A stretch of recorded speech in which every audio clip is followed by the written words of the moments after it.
आज जो जिस तरीके से अपने डीजे बजाने के ऊपर अजमेर जिले में प्रतिबंध लगाया गया है, इसको आप किस तरह से लेते हैं? साहब, तो सबसे पहले ये बताइए कि डीजे पर प्रतिबंध बहुत पहले क्यों नहीं लग गया?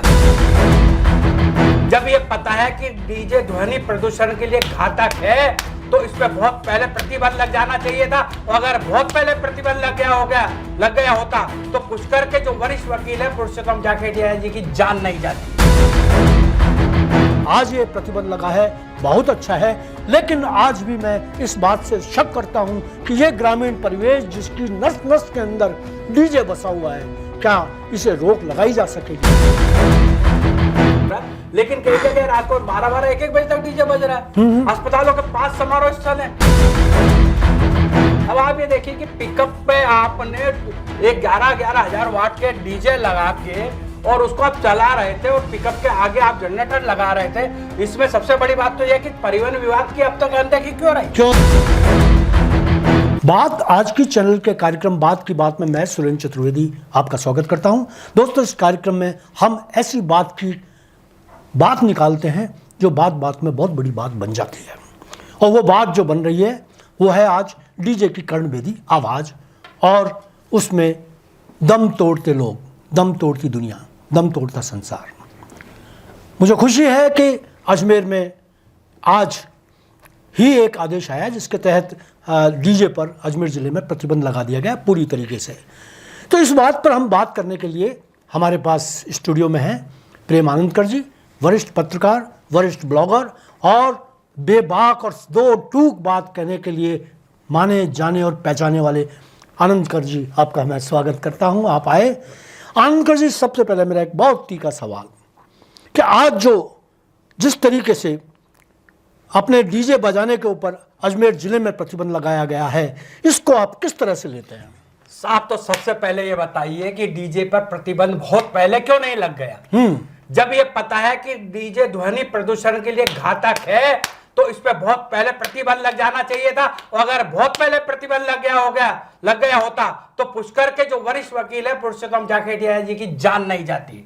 तो मैं ये कह रहा हूं कि अब जो प्रतिबंध लगाया बहुत सही लगाया, और ये बहुत पहले कदम उठा लेना चाहिए। देर आया दुरुस्त है, अब कदम उठाया, बहुत सही कदम उठाया। चलिए दोस्तों, बड़ी उत्कंठा और बड़ी उस तरीके से इन्होंने आवेग के साथ में अपनी बात कही, और सर बिल्कुल आपने सही कहा है। दोस्तों, अगर आज ये प्रतिबंध लगा है बहुत अच्छा है, लेकिन आज भी मैं इस बात से शक करता हूं कि ये ग्रामीण परिवेश जिसकी नस नस के अंदर डीजे बसा हुआ है, क्या इसे रोक लगाई जा सकेगी? मुझे नहीं लगता कि ये रोक कामयाब होगी, लेकिन क्यों कि ये शुरुआत है, बात खूबसूरत है, मानने में कोई इनकार भी नहीं होना चाहिए, और मैं नहीं मानता। तो ये जो कर्णभेदी आवाज का जो चक्कर चल रहा था एक लंबे अरसे से, उसको आप किस तरीके से लेंगे? सुरेंद्र जी, देखिए, जो कर्णभेदी आवाज का जो चक्र चल रहा था, इसमें मैं अब तक जो चक्र चल रहा था जी, उसमें सभी संबंधित सरकारी जो एजेंसीज है उनकी नाकामी मान के चलता हूं। कहीं भी ये कर्णभेदी डीजे वाला कई नियमों के अंदर कोई प्रावधान नहीं है। हाँ जी, ये सब अवैध रूप से चल रहे थे। अब आप ये देखिए कि पिकअप पे आपने एक 11-11 हजार वाट के डीजे लगा के और उसको आप चला रहे थे, और पिकअप के आगे आप जनरेटर लगा रहे थे। इसमें सबसे बड़ी बात तो यह कि परिवहन विभाग की अब तक अनदेखी क्यों रही? बिल्कुल सही कह रहे हैं। परिवहन विभाग के कई नियमों में कहीं ऐसा जिक्र है कि पिकअप में आगे जनरेटर लगाया जा सकता है या पिकअप को डीजे का एक रूप दिया जा सकता है। आप जिस तरीके से चल रहे हैं। दूसरी बात यह कि जब जिला प्रशासन और पुलिस प्रशासन अब तक क्या कर रहा है? चलिए, अब पुलिस प्रशासन और जिला प्रशासन ने कदम उठाया है, अच्छा कदम उठाया डीजे पर प्रतिबंध, लेकिन सवाल फिर मेरा वही आ रहा जो अभी आपसे मैंने ये बात कही थी कि डीजे पर अब तक प्रतिबंध क्यों नहीं था? किन नियमों के तहत ये डीजे चल रहे थे? आप ये देखिए, जब डीजे चलता है सुरेंद्र जी, तो उसकी जो आवाज होती है वो उससे घरों की दीवारों में कंपन पैदा हो जाता है। ऐसे लगता है जैसे भूकंप आ रहा है, मतलब घर थर्राने लगते हैं। अब आप ये देखिए कि इतने तेज आवाज में जब मकान, सीमेंटेड के मकान बने हुए हैं, उनकी दीवारें में कंपन हो जाने लग जाता है, खिड़की दरवाजे, हाँ बिल्कुल, खिड़की दरवाजे बोलने लग जाते हैं, बर्तन बोलने लग जाते हैं। तो आप ये देखिए तो उनके कानों की स्थिति क्या होगी? कानों के जो पर्दे होते हैं वो तो निहायत ही नाजुक होते हैं। अगर कई ऐसे केस भी आए हैं इस देश के अंदर कि तेज आवाज में कई बच्चों के कान के पर्दे तक फट चुके हैं, कई लोगों के पर्दे फट चुके हैं, उसके बावजूद डीजे चल रहा था। आज गांव में, गांव अभी तक तो आपने, पहले तो कुछ सालों तक तो ये गांव में चल रहे थे, अब शहरों में इतनी भरमार हो गए, कोई जुलूस निकलता है तो डीजे, कोई बारात निकल रही है तो डीजे, कोई शोभा यात्रा निकल रही है तो डीजे, रात्रि का जागरण हो रहा है तो 11-11 हजार वॉट के डीजे लगा रहे हैं। अब कई जगह अस्पतालों के आसपास भी, हाँ अभी चलिए, अब मैं कहता हूँ बड़ी शालीनता के साथ में एक समस्या उठाना चाहता हूँ कि हमारे यहाँ जो अम्बे माता का मंदिर है, बाकायदा मैं नाम ले रहा हूँ उस मंदिर में, जो कि बिल्कुल अस्पताल के सटा हुआ है, बिल्कुल, और ऑपरेशन रूम्स भी उसके आसपास हैं। वहाँ जब रात्रि को कोई संध्याएं हुआ, मतलब भजन संध्याएं होती हैं, खासतौर से नवरात्रि के अंदर, उस भजन संध्या में जो मामूली सा एक अपना जो डीजे है, उससे 20 गुना ज़्यादा, 10 गुना ज़्यादा डीजे की आवाज़ के वहाँ साथ भजन संध्याएं होती हैं, और उस अस्पताल पर क्या प्रभाव पड़ सकता है, ये एक सोचने लगा। ये मैं केवल अम्बे माता का मंदिर नहीं बता रहा, जहाँ कहीं भी मंदिर है और जहाँ कहीं भी हॉस्पिटल्स हैं, डिस्पेंसरी हैं, बुजुर्ग लोग रह रहे हैं, वहाँ यही हाल है। कहीं कहीं आप चले जाइएगा, ये डीजे वाला जो खेल है, वो चला डीजे वाला बाबू मेरा गाना बजा दे, और गाना इस लेवल पे बजता है कि डीजे वाली जो सुनती है वो तो सुनती नहीं है, बाकी जो लोग नहीं सुनने वाले हैं वो पागल हो जाते हैं। अब मैं बताऊं आपको एक चीज़, एक बार मैं जिस गांव में रहता हूं, उस गांव के अंदर, होकरा के अंदर बता रहा हूं मैं आपको, वहाँ मेरे पिताजी को मैं इसलिए लेके गया अजमेर से कि भाई वो हार्ट अटैक के मरीज हैं, उनको ले जाऊँगा, वहाँ 5-7 दिन शांति के साथ रहेंगे। लेकिन क्या हुआ कि वहाँ वो हमारे बिल्कुल मुख्य द्वार के बाहर पर कोई शादी वादी थी, तो वो उन्होंने बजाना शुरू कर दिया। मेरी मिसेज गई वहाँ कहने के लिए कि भाई मत बजाओ, ऐसे ही हमारे ऐसे साथ, ना जी ना, कैसे आप वो कर सकते हो। और जो गालियाँ सुनी वो तो सुनी, उसके बाद वो डीजे वाला जिद पर आ गया, उसने कहा मैं तो सारी रात यहीं बजाऊंगा तुम्हारे गेट पर, कर लो क्या करते हो। अब आप क्या करोगे। परेशानी ये है कि मैंने अपने फादर को लेके गाड़ी में, मैंने कहा भाई गाड़ी से मैं जा रहा हूँ, मेरे को जाने दो, अब बजाना सारी रात, चले गए। तो ये सारी चीज़ें ऐसी हैं कि गांव वाले इतने जिद्दी हैं। फिर एक और होता है, आनंदकर जी, आपने फ़ोन किया पुलिस थाने के अंदर, तो वो पूछेंगे नाम सुरेंद्र चतुर्वेदी, फ़ोन नंबर 9829271388, लिखवाओ वापस, लिख दिया। अब वो क्या करते हैं, उस डीजे वाले को ये इन्फॉर्म कर देते हैं कि 9289271388 सुरेंद्र चतुर्वेदी का फ़ोन आया था, आपकी शिकायत करें, या तो उनसे कंप्रोमाइज़ कर लो जाकर, और नहीं तो वो ये होगा। अब वो आते हैं लड़ने, कंप्रोमाइज़ नहीं करना, कंप्रोमाइज़ नहीं करता, हाँ, वो लड़ने के लिए आते हैं। बोल क्या चाहता है तू, क्या बोल क्या चाहता है, क्या थाने में कर लिया, आगे क्या थाने तक। बिल्कुल, ये तो खैर हम हैं, बेचारे गांव के लोग, शहर के लोग, ऐसे ऐसे लोग होते हैं, मास्टर, डॉक्टर, इंजीनियर, ये क्या कहें, किन से लड़ने जाएं, और वो सहन करने लग जाते हैं। तो ये सारी स्थितियां बड़ी विकट थी। पुलिस का सहयोग के बिना ये डीजे वाले कहीं नहीं चल सकते थे। आज आप देख लीजिए, जाल बिछा हुआ है पूरे इस अजमेर जिले के अंदर, आप कहीं चले जाइए, छोटे छोटे से, मतलब आप देखिए मेरे बच्चे का बर्थडे है, डीजे बजेगा, मेरा मैरिज एनिवर्सरी है, डीजे आ जाएगा, और डीजे किस लेवल के होते हैं आप जानते हैं। तो ये फिर सुप्रीम कोर्ट की सबसे बड़ी बात है आनंदकर जी, सुप्रीम कोर्ट ने इस पर बैन लगा रखा है।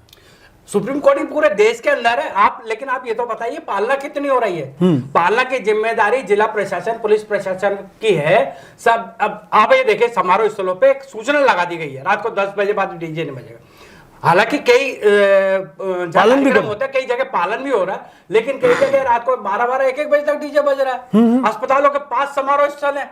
अब सवाल ये है कि चलो आप अस्पतालों के पास मंदिर है, समारोह स्थल है, इसको तो अगर आप नहीं मान सकते, लेकिन कुछ नियमों की पालना तो आप करा सकते हैं। अगर आप शादी में या किसी धार्मिक कार्यक्रम में जोर तेज आवाज में रात को 10 बजे बाद भी डीजे बज रहा है, उससे मरीजों को नुकसान हो रहा है, मरीजों का चैन आराम हो रहा है, आसपास के क्षेत्र के लोगों का। अब आप ये बताइए कि जब डीजे बजता है तो किसकी कई दूर तक उसकी आवाज सुनाई देती है, और फिर परीक्षाओं और फिर अभी हाँ बिल्कुल। अब सवाल ये है कि परीक्षाएं, चलो अभी मार्च अप्रैल मई में तो बोर्ड की परीक्षाएं होती है, इसके बाद ऐसा नहीं है कि बोर्ड की परीक्षाएं खत्म हो जाती है तो कई विद्यार्थियों को राहत मिल जाती है। इसके बाद यूनिवर्सिटीज की, कॉलेजेस की परीक्षाएं शुरू होती है। अब आप ये देखिए कि परीक्षाओं का दौर तो अब साल भर चल रहा है, कभी भर्ती परीक्षाएं हो रही है, कभी किसकी परीक्षा हो रही है। आप ये क्यों देख के चल रहे हैं कि सिर्फ बोर्ड की और यूनिवर्सिटीज, कॉलेज की परीक्षाएं हो रही है। बिल्कुल सही, बेचारे ये कंपटीशन की परीक्षाएं देने वाले भी तो तैयारी करते हैं, उनकी भी तो तैयारी में खलाल आता होगा। तो आपको आराधना करनी है तो जरूरी है कि आप डीजे लगा के आराधना करेंगे। आप चलाइए अगर आप डीजे लगा रहे तो उसकी आवाज तो सीमित रखिए। बिल्कुल, इसका आपको भजन करना है, आपको भगवान से प्रार्थना करनी है। जब हम घर में प्रार्थना करते हैं तो चिल्ला चिल्ला के प्रार्थना करते हैं क्या? मन में करते हैं, धीरे बोल के करते हैं, उसको भी तो हमारी भगवान विनती सुनता है। बिल्कुल सही तो बात है। आप और हम पूरी तरह आस्तिक हैं, ऐसा नहीं है। लेकिन जब अब हम डीजे लगा के और किसको सुनाना चाहते हैं? मैं तो ये कह रहा हूँ कि बड़े बड़े लाउड स्पीकर और डीजे और क्या हम बताना क्या चाह रहे हैं, किसको सुनाना चाह रहे हैं? हम प्रभु से आराधना करना चाह रहे हैं, मन में आराधना करें, भजन कीर्तन करें, आपको रोका किसने? हाँ। आप करिए। लेकिन एक यही स्थिति है। अब जैसे अभी आपने जिक्र किया कि अस्पतालों के पास डीजे चलते हैं, जहां आईसीयू यूनिट भी होती है, हार्ट के मरीज भी होते हैं, कान वाले भी होते हैं, हड्डी, सभी तरह के रोगी होते हैं। क्या उन रोगियों को तकलीफ नहीं होती है? बिल्कुल। रात अच्छा, को परेशानी क्या होती है प्रेम जी कि हम इसलिए बजाते हैं कि हमें आनंद आए, है ना। हम इसलिए तो ना बजाएं कि हमारे आनंद के लिए हम दूसरों के लिए कष्ट पैदा कर दें। नहीं, हम हमारा आनंद भी नहीं ले रहे, हम कष्ट पैदा कर रहे हैं। हम जहाँ जो डीजे बज रहा है, जहाँ पर डांस चल रहा है, वहाँ आप जो कर रहे हैं लोग बाग, वो भी मारे जाते हैं। आपने देखा होगा, मैंने कई वीडियोस देखे यूट्यूब पर, और मैं सच कहता हूँ आप यूट्यूब को कर दीजिएगा कि जो डीजे पर मरने वाले लोगों, एक बार टाइप करके देखिए, खूब कैसे जा रहे हैं। इतने केस आएंगे कि वो करते करते डांस फक मुंह पे। जिस तेजी के साथ डीजे बजता है ना, उसी तेजी के साथ फिर शरीर बदन थिरकने लगता है। अब बदन थिरकता है तो कहते हैं अंदर की हीट बढ़ती है इंसान की, तो सीधे कहते हैं डॉक्टरों, मैंने एक वीडियो देखा था डॉक्टरों का, वो सीधा हार्ट पे इफेक्ट डालती है। बिल्कुल, वो सीधा हार्ट पे इफेक्ट डाल रही है। तो कई बच्चों के नाचते गाते उससे मौत हो रही है। आप ये तो देखिए कि उसमें आपके भी बच्चे हो सकते हैं, हमारे भी बच्चे हो सकते हैं। आप डीजे बजा रहे किसके लिए? शहर भी आपका, क्षेत्र भी आपका, मतलब जो जिनको तकलीफ हो रही है वो लोग भी आपके। आप सिर्फ अपने जरा से मनोरंजन के लिए और दूसरों को तकलीफ में डाल रहे। दूसरा भी मैंने आपको जिक्र किया कि साहब परिवहन विभाग ने क्या किया जी, क्या किया, जिस तरह से डीजे। अच्छा, अब स्थिति यह है कि हमारा ध्वनि प्रदूषण बोर्ड है, वो शांत बैठा हुआ है, जिला प्रशासन शांत बैठा हुआ था। अब अच्छी बात है कि इस अब चलो, अब हम जाके दिया जी कि भगवान आत्मा को भगवान शांति दे, लेकिन उनके बलिदान नहीं है तो, लेकिन उनके बलिदान एक वरिष्ठ वकील का जान लेके और हम कोई निर्णय करें तो दुखद है। ये बहुत दुखद स्थिति है। ये मैं आपको ये कह रहा हूं, तो ये कदम जिला प्रशासन को जब पता है कि पूरे शहर के अंदर, शहर ही नहीं, राजस्थान के अंदर सभी जगह डीजे अवैध रूप से चल रहे हैं, इनको कोई कहीं से कोई परमिशन लेने की जरूरत नहीं होती है। जिसने चाहे दुकान खोली, और इतने हाई वोल्टेज के डीजे कि आपके पास में बच्चा बैठा दो ना, आप और मेरा जैसा व्यक्ति भी बैठ जाए तो हमारे कान के पर्दे फट जाए। इलाहाबाद हाई कोर्ट ने, आपको बताऊं प्रेम आनंद जी, एक इलाहाबाद हाई कोर्ट का फैसला जिसमें उन्होंने डीजे, जो सुप्रीम कोर्ट, उन्होंने डीजे पर प्रतिबंध लगाया था। मामला ये था कि एक बच्ची के साथ रेप हुआ। वो बच्ची रेप हुई, रेप होने के बाद में वो चिल्लाती रही क्योंकि पास में डीजे बज रहा था, तो वो उसकी रेप की आवाज़ नहीं सुनाई दी। बाद में उसने जो रेपिस्ट थे उनसे बचने के लिए उसने आग लगा ली, आग में वो चीखती रही, चिल्लाती रही, और वो डीजे की आग में जल गई, है ना। एग्जैक्ट वो हुआ। तो इस तरीके की घटनाएं आम बात है कि आदमी चीखे तो पता चलता है कि पता ही नहीं है। आप यहाँ हो रहा है, चोरियां हो रही हैं आपके घर में, आपको कैसे पता चलेगा डीजे बज रहा है? नहीं, उसी मामले को देखते हुए तो सुप्रीम कोर्ट ने पूरे देश में आदेश दिया। लेकिन सवाल यह है कि जब सुप्रीम कोर्ट ने आदेश दे दिया पूरे देश के लिए समान रूप से, तो उसके फिर समान रूप से पालना भी तो होनी चाहिए। बिल्कुल। अब अभी आपने बताया कि अब मेरे घर के बाहर अगर डीजे बज रहा है, आपके अपने ओकरा को उदाहरण दिया, अब ये पुरुषोत्तम जी के साथ भी तो यही है कि अगर वो पुलिस को रिपोर्ट करते, पुलिस वाले उनको बोल देते, अब वो बेचारे सीधे साधे आदमी खुद ही मना करने चल गए। उनको क्या पता था कि मुझे ये कि जो आपत्ति कर रहा हूँ इसकी कीमत मुझे मेरी जान देकर चुकानी पड़ेगी। बिल्कुल सही है। जब अच्छा सवाल ये कि पुष्कर की पुलिस जब तेज आवाज में डीजे बज रहा है, तो इसका मतलब पुष्कर राष्ट्रीय गश्त मजबूत नहीं है। बिल्कुल, पुलिस की गश्त मजबूत होती तो वो डीजे को पहले रोक देती। तो बिल्कुल सही बात है। मेरा ये है कि हम कितने लोग ऐसे हैं, आप ये बताइए कि हर कौन सा कितने लोग हैं शहर के अंदर, जिले के अंदर, राजस्थान के अंदर जो पुलिस से फरियाद लेके जाएंगे?